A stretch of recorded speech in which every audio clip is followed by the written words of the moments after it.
Salut à toi, jeune guerrier, jeune guerrière, et bienvenue sur la chaîne de Maximus ASMR.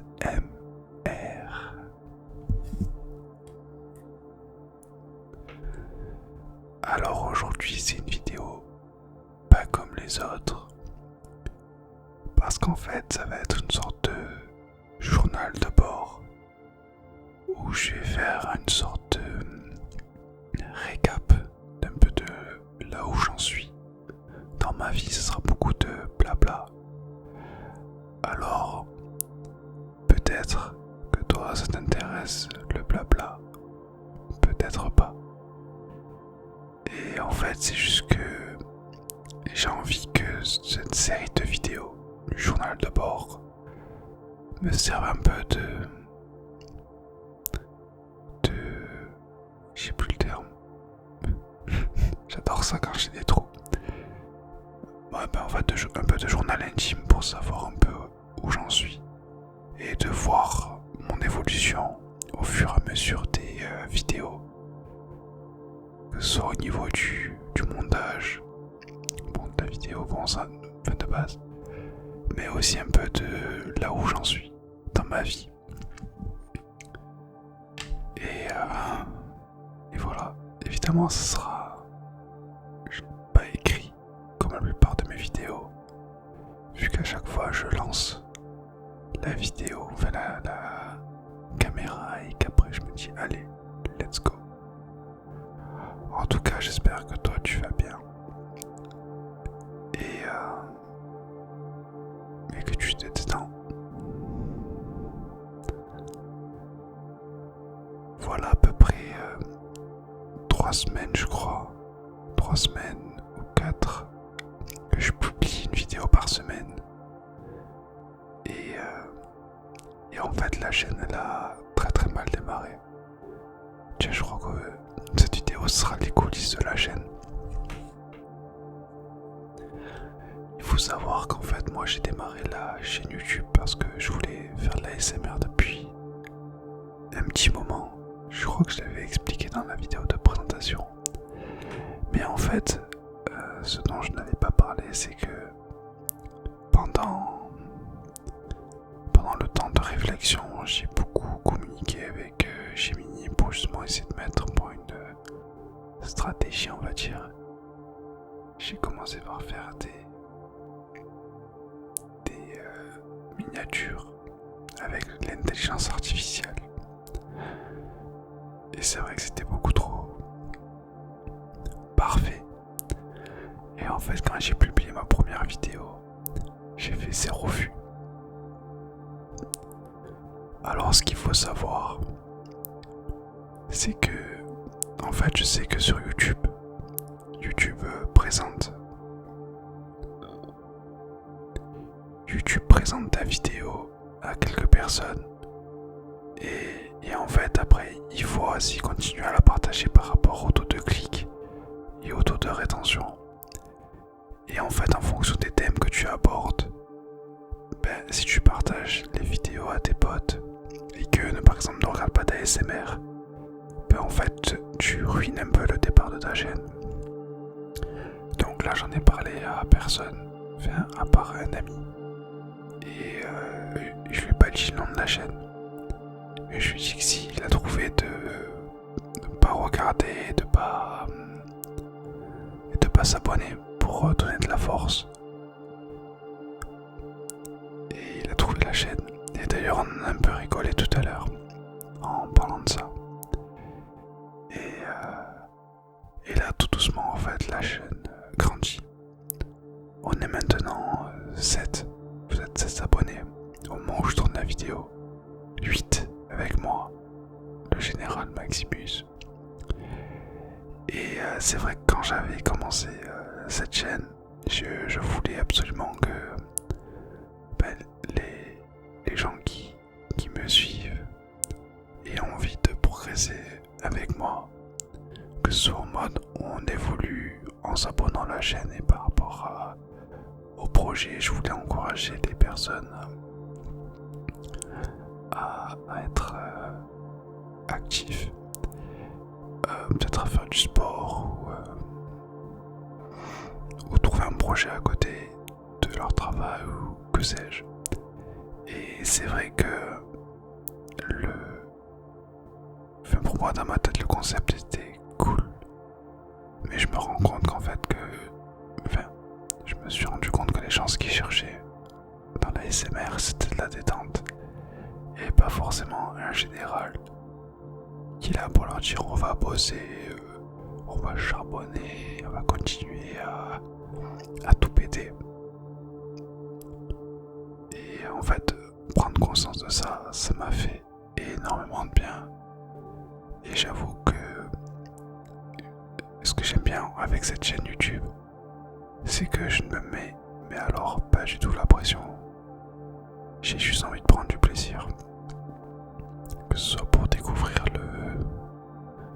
le montage, que ça je connaissais déjà un petit peu, ou alors juste le logiciel de la prise de son avec Audacity et essayer de comprendre comment ça marche pour essayer d'être le plus relaxant possible.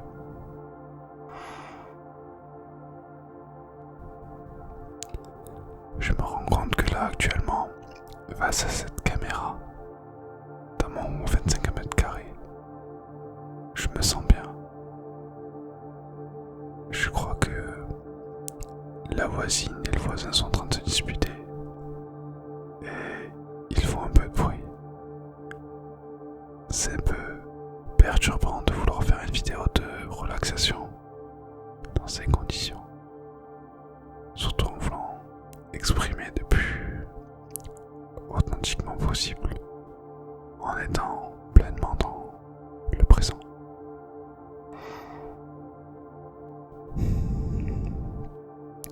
J'ai énormément de mal à me mettre à l'aise dans cette position. En fait, j'ai mes jambes qui sont coincées avec un meuble, surtout que moi j'ai de très longues jambes. Et en fait, dans mon petit 25 mètres carrés, c'est le seul angle pour que ça fasse youtubesque sans que ça soit de façon à ce que ce soit joli, je vais dire ça comme ça. Et en fait, je suis tellement content de faire cette chaîne depuis le temps que je regarde les gens sur YouTube faire des vidéos. Même si là actuellement je regarde très peu de youtubeurs en vrai. YouTube a tellement changé par rapport à avant. Je me rappelle de l'époque où j'admirais tout ce qui était Squeezie, Poisson Fécond, le chef Otaku, ou joueur du grenier, Antoine Daniel. Et YouTube a beaucoup évolué et c'est vrai que les vidéos de divertissement m'intéressent de moins en moins. Même si je regarde peut-être 2 ou 3 youtubeurs en vrai, encore en divertissement. Mais moins qu'avant.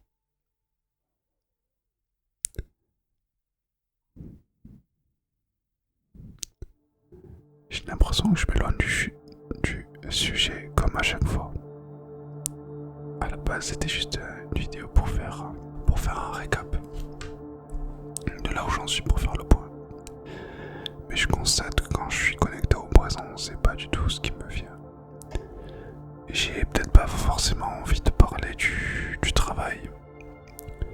Même si c'est vrai que pour la première fois de ma vie, j'ai vraiment un travail que je trouve cool, que je suis un peu fier de dire que ce que je fais. Et aussi un travail qui m'apporte. Là en ce moment je travaille donc dans une boutique de savon où je vends du savon de Marseille. Et tous les jours j'ai des clients qui viennent du monde entier. Je vais avoir des Italiens, des Espagnols, des Brésiliens, des Allemands. Tout à l'heure j'ai eu un couple de Taïwanais. Ils m'ont appris à dire bonjour en taïwanais. Ni hao, ni hao, ni hao. Je crois que c'est comme ça, ni hao. parce qu'en chinois c'est ni hao, ni hao, et ni hao en taïwanais. Et j'adore ce boulot parce que j'apprends énormément de mots de pays étrangers. J'ai une amie qui m'a appris à dire salut en allemand, hallo.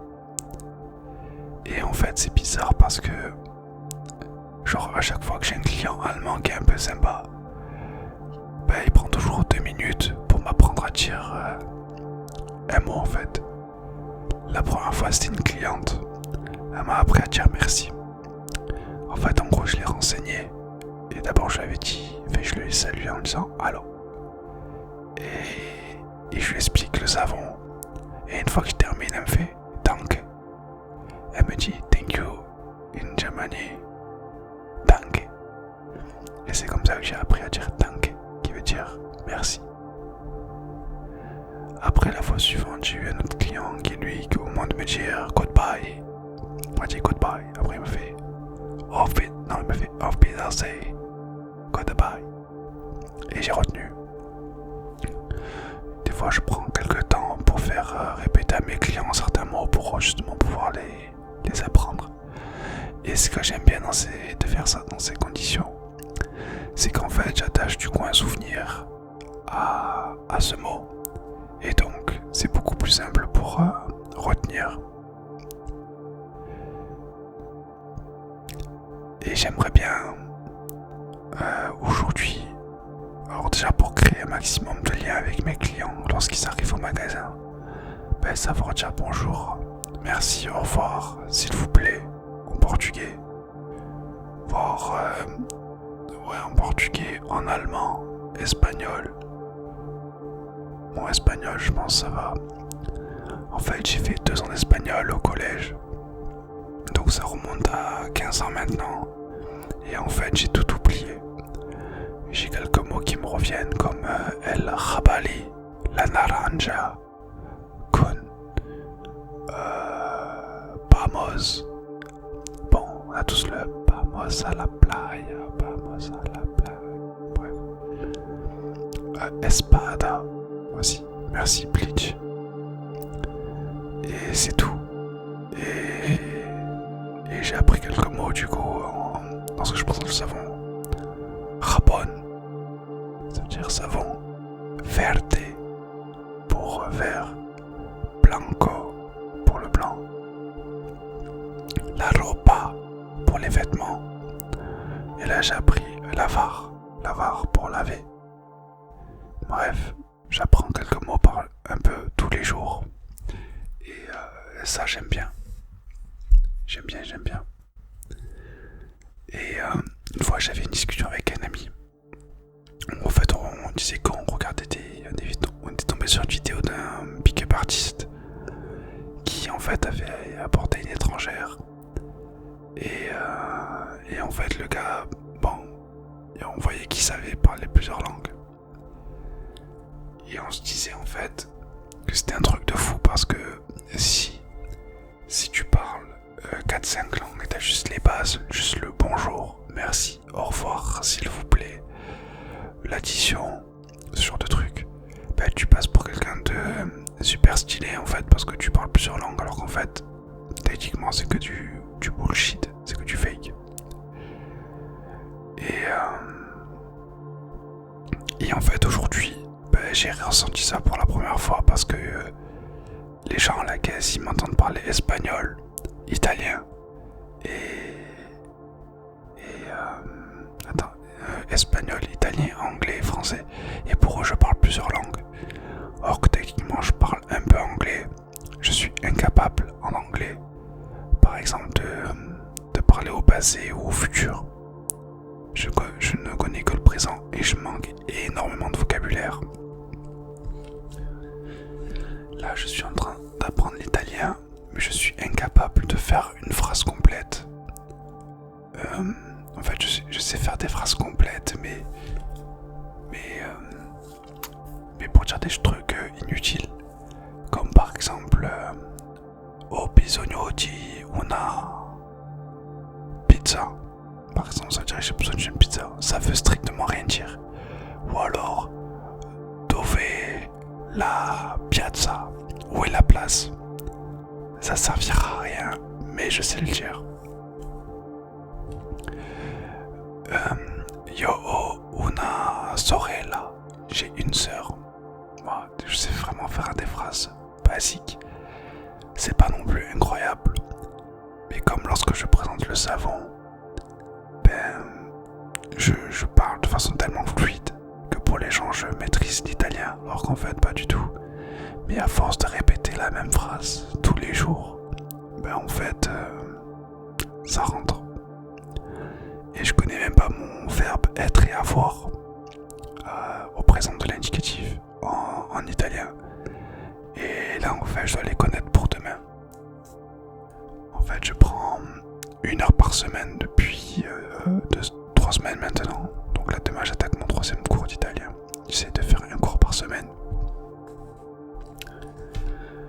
J'aimerais bien avoir un niveau basique comme j'ai là en italien, en anglais. Et après j'aimerais bien faire la même chose peut-être pour l'espagnol. Et après ça sera très bien. J'ai pas envie non plus de devenir très très bon dans plusieurs langues et devenir polyglotte. Oui c'est ça, polyglotte. Parce que j'ai pas envie de mettre autant d'énergie là-dedans, mais je me dis pourquoi pas un tout petit peu, juste pour le fun, du moins du temps que je travaille dans cette savonnerie.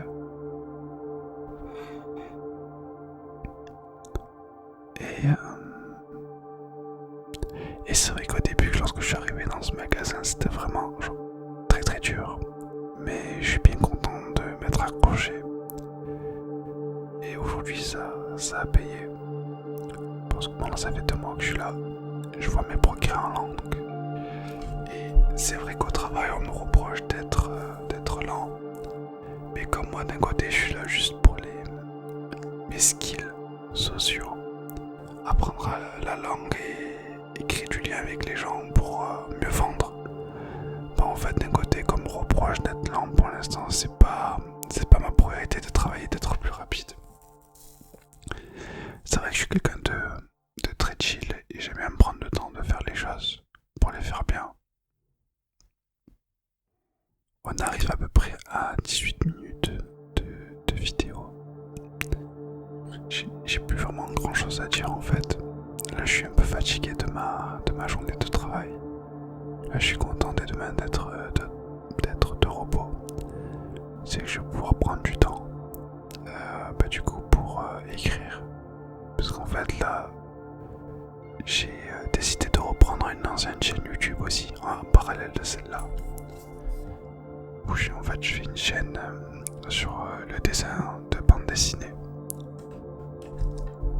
Si jamais il y a des gens que ça intéresse, la BD, qui ont envie d'apprendre à faire de la BD, la chaîne s'appelle Le Grand Maximus BD. Voilà, tout simplement. Et en fait, j'ai commencé à faire cette chaîne YouTube sur la BD.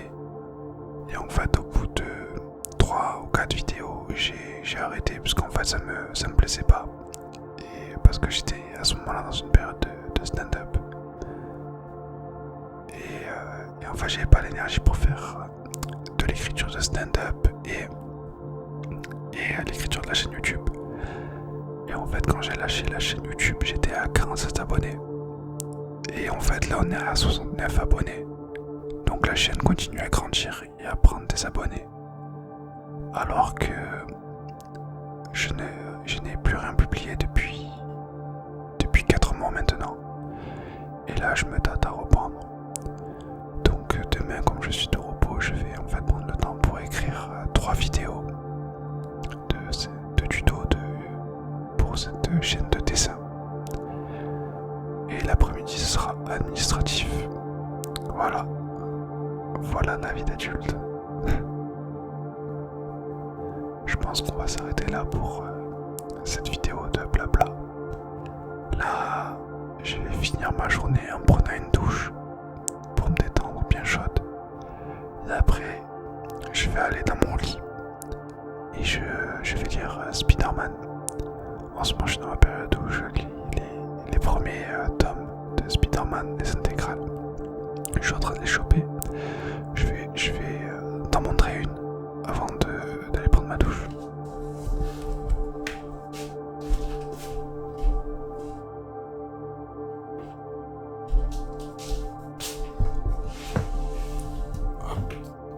Hop là, donc voilà Spider-Man.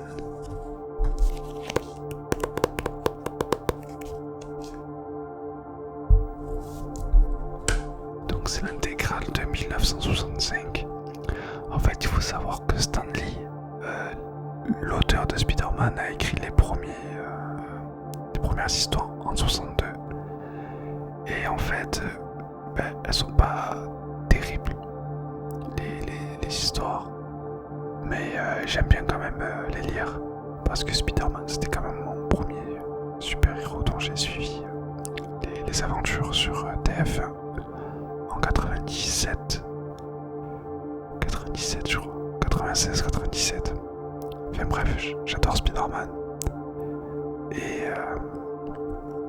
en fait, j'ai hâte de voir les tomes suivants. Il se trouve que j'ai acheté le tome de l'intégrale de 69 sur Vinted.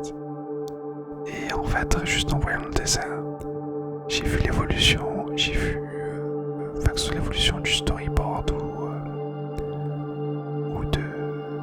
du dessin. Et en fait, ça m'a trop donné envie de lire. Donc là, j'ai qu'une hâte, en fait, c'est de lire les tomes 66, 67, 68 pour arriver en 69 pour voir enfin ce que j'ai vu en feuilletant. Voilà. Bref, je vois que là je suis à plus de 20 minutes d'enregistrement et je voulais absolument faire 20 minutes. Je vais pouvoir aller me coucher maintenant. Mais d'abord, je vais prendre une bonne douche chaude, car je pense que je l'ai mérité après cette journée de juin. Sur ce, jeune guerrier et jeune guerrière, c'était Maximus. Je te souhaite une bonne nuit, un bon repos, et je te dis à très bientôt pour un prochain